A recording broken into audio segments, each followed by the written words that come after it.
great part. Mitch, most everything is either in two varying states. Things are either hooked up or they're not hooked up. The basis of binary logic, right? Well, we can say this is true if we choose to reduce all ideas to the second lowest common denominator above zero. But this would also bind us up to an unmerciful world of limited concepts. The first act of violence towards limited reason is perpetuated when I say that the number one is also the non-number zero.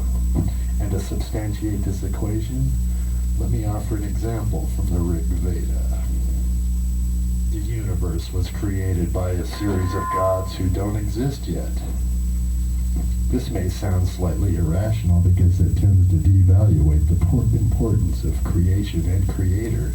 Yet at the same time, this Vedic statement laughs at reason because reason itself cannot disprove the theory.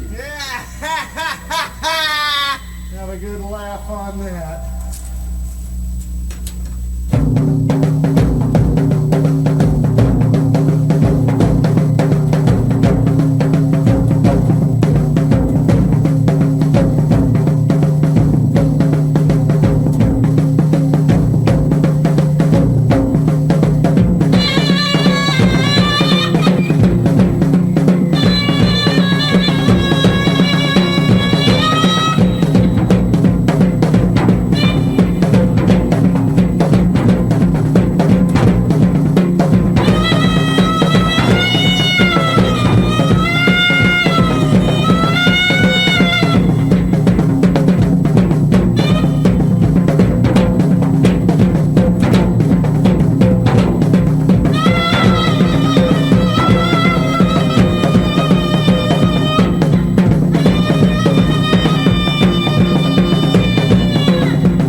also speaks the secret language.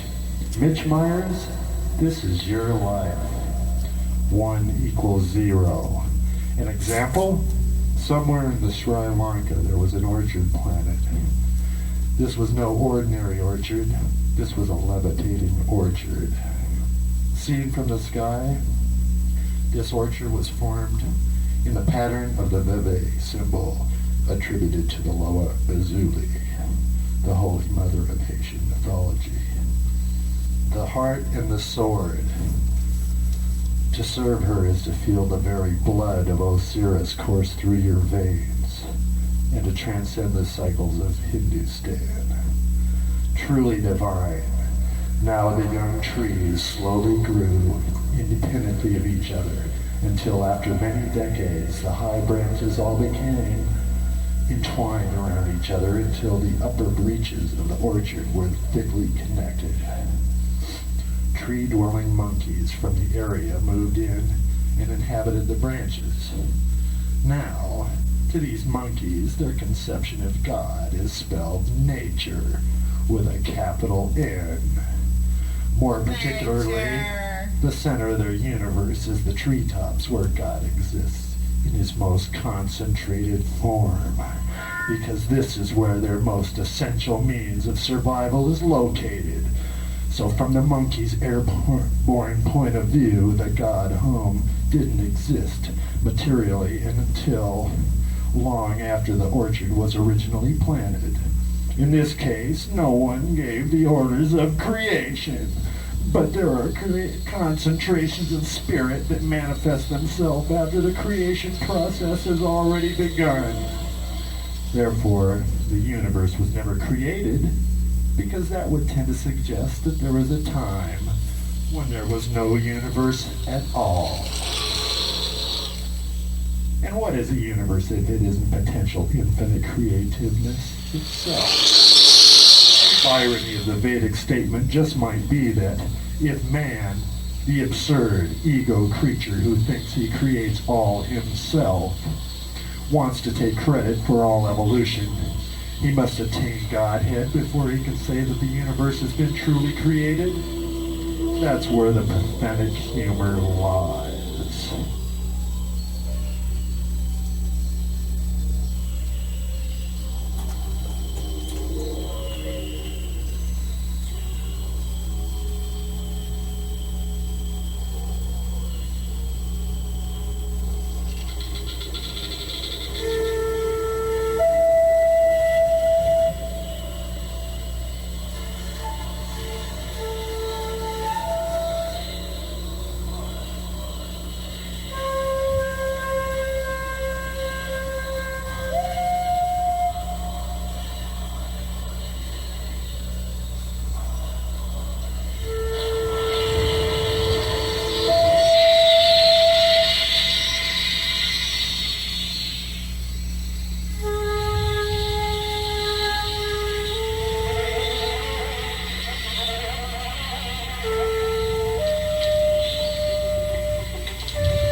Hey, Mitch! Do you know who I am? That's right, guy. Mitch, this is your Uncle Jim speaking. Know where I'm coming from? Do you really? There's a lot of people that have been talking about the exteriors of what we can see, what our perception is of this consensus reality down here in the hill. But you know, there's only 43 types of people on Earth, and you've probably cleaned up after half of them at least. Because it's a messy job these days cleaning up after things. Because your Uncle Jim is cleaned up as well. That's right! There are a lot of drug pushes that lead to that sort of mess. You know what I'm talking about? I'm sure you've smelled them. You've wiped them clean. For a few hours anyway, until the next job shows up, guy. That's right. But you know that nothing in this world is free, not even the chores that you do, you charge for it. There's a lot of money involved in wiping it clean. But there's always a method to the madness that shows up with no kind of warning. There's a certain method, but just remember, Mitch, your Uncle Jim knows. Don't bother in trying to identify the method, because who knows? Maybe I'm even behind it. Nothing in this world can come from a tree, Mitch. Not a dollar, not a dime, not a pear, not an orange. Nothing in this world is me.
Towards the limitations of human understanding towards nature.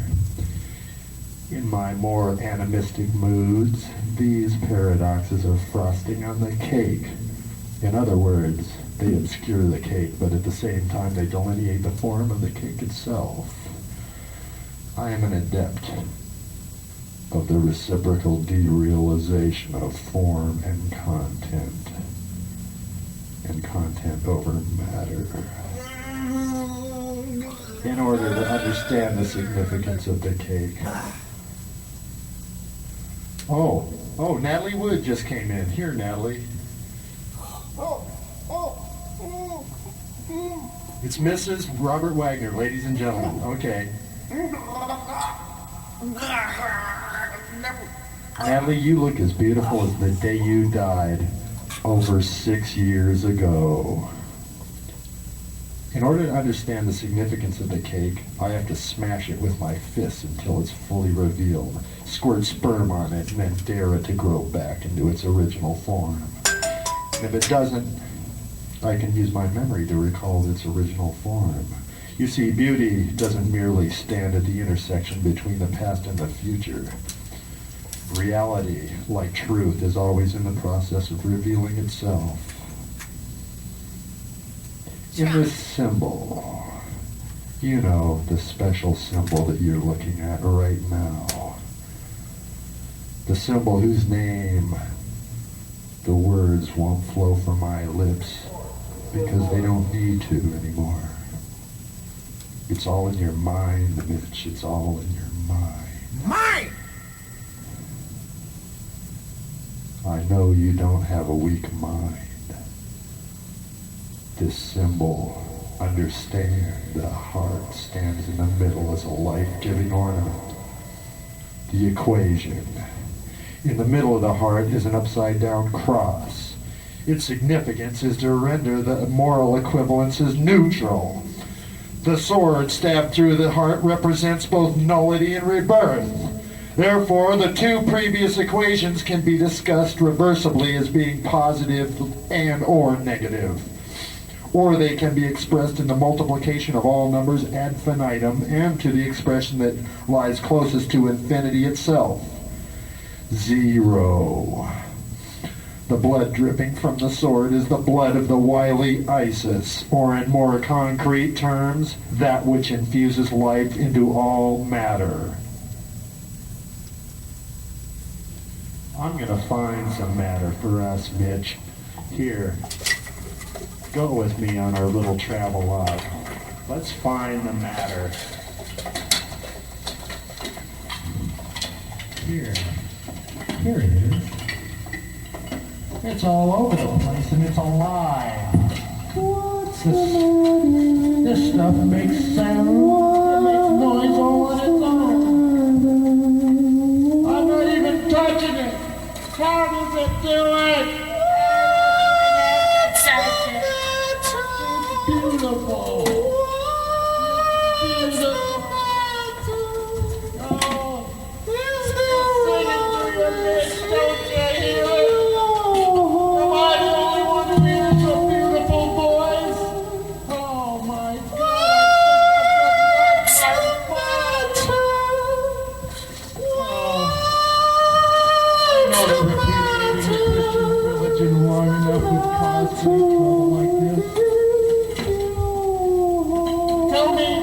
Tell me you hear the beautiful voice, Mitch. Tell me it isn't only little mine.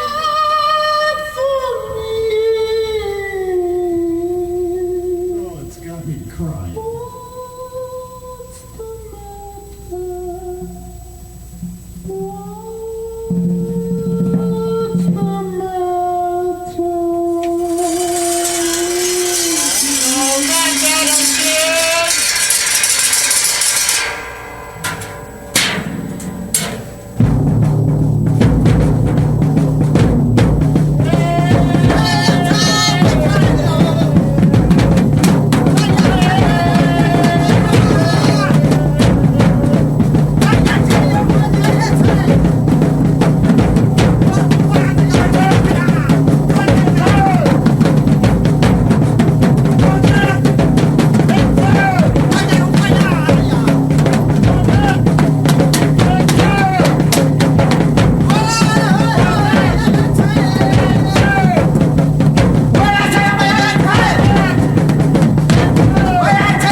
Big metal surprise for you. Yeah. We got Gil sitting in on Dun Dun and the entire Catholic Rhythmic Method Orchestra. The Cloven Theater is a practice of sitting in the middle of the illusion, reality, contradiction. It's over by the invisible termites, down by the Stygian Sea. It's in a state of transitional evaporation, Mitch. And our arsenal of props, instruments, are infused with the same power that exists in all things. The power that speaks clearly on its own accord, without human actuation. No human interface needed to prove the reality of my story. The essence that leads me to believe that my name isn't just Charlie. It's Mitch Myres, Uncle Jim, Billie Holiday,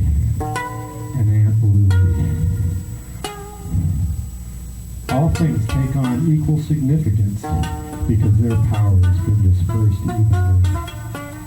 If Marx had been born in Senegal, maybe his social philosophy would have taken pure matter into consideration. Darwin was wrong. How can you have natural selection when you've got men like laundry room Satanist Eddie Detroit in the world today?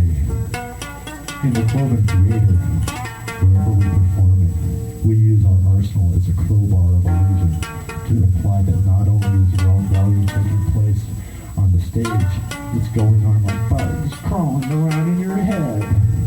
And it's not just limited to behavior inside the club. It extends itself out past the limits of celestial motion. And to be in tune with the rebellion is to be more profoundly confused by its entropy. As if someone pulled a carpet out from underneath you. Is my confusion just a subterfuge? Am I lying to you? Am I trying to misinform you by just obscuring the facts? What do you think? It wouldn't serve any valid purpose for me to answer any of these questions. Because we are three secret societies of one each. We are the middle examiner of the skin. The third party just arrived. Now we'll get underway. In the spider Mitch descended the earth on silken webs from the heavens. My awe would soon turn to indifference when I realized the pointlessness of asking it why. Curiosity and human nature are relinquished to the unanswerableness of natural behavior. When standing on a riverfront, your attention is turned towards Hurricane Betsy. And I scream out the necessary questions. My voice is entirely drowned out by the hurricane's ferocious utterances.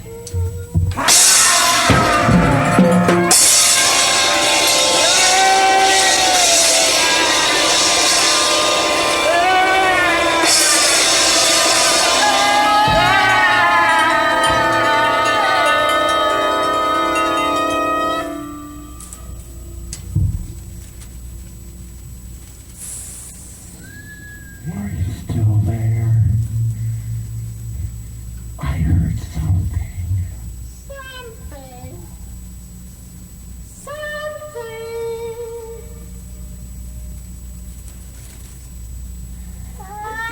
Voice of America.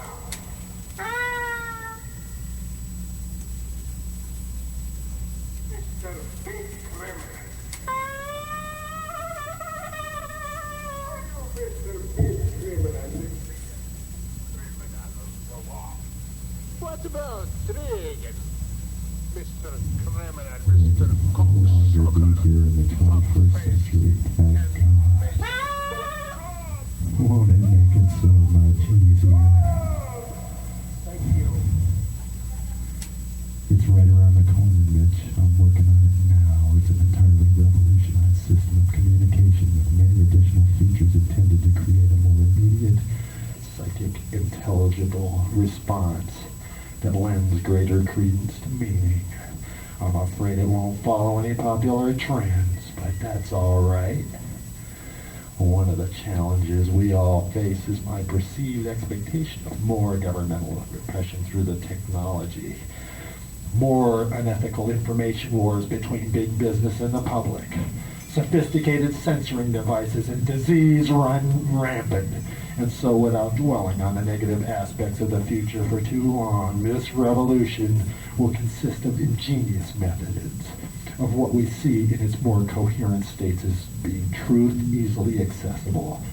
Popular culture in the U.S. turning its back on the rest of the world will avoid our music, probably out of a lack of true understanding and hopefully out of sublime fear, so that we can continue to focus our attention on actuating the transcendence of those who are aware of the functions of the new music.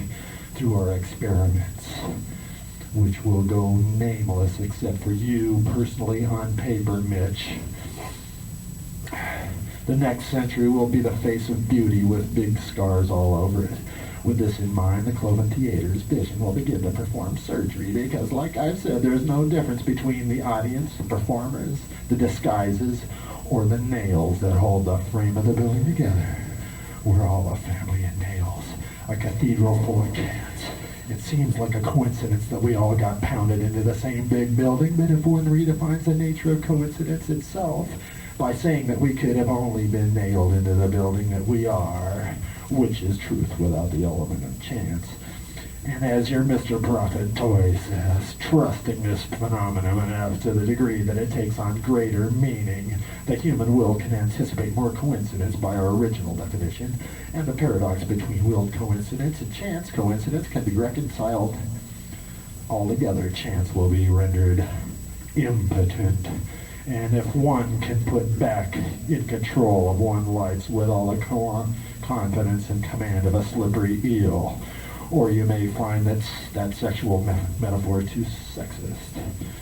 The command of an ex-warden of a women's prisoner currently working as a security guard in a home for the blind. And now, the words on the paper are all going to change. Coincidence leads towards nothing. Rendered important is truth without trusting degree, meaning anticipate original between coincidence with chance paradox. Arcane greater to the and is truth. Phenomenon takes human, the skull, will enough, the middle examiner of the skin, and the paradox between coincidence will rendered put like command. If you too sexist, all the ones can be rendered will definition original are by. The human phenomenon continues to slowly die.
We're gonna do the lick of love. You gotta watch the lick of love here. Let's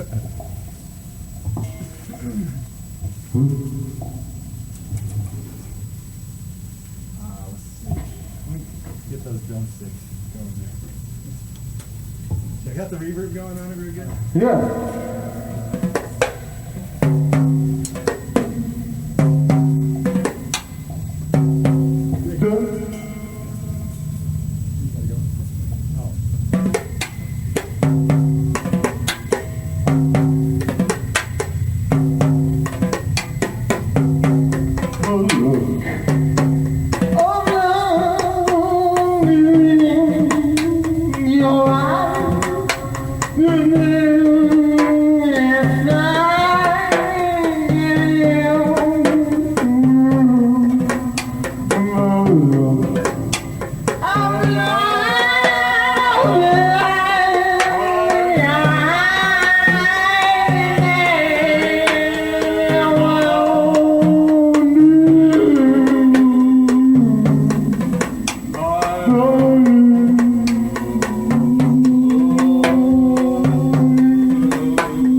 No.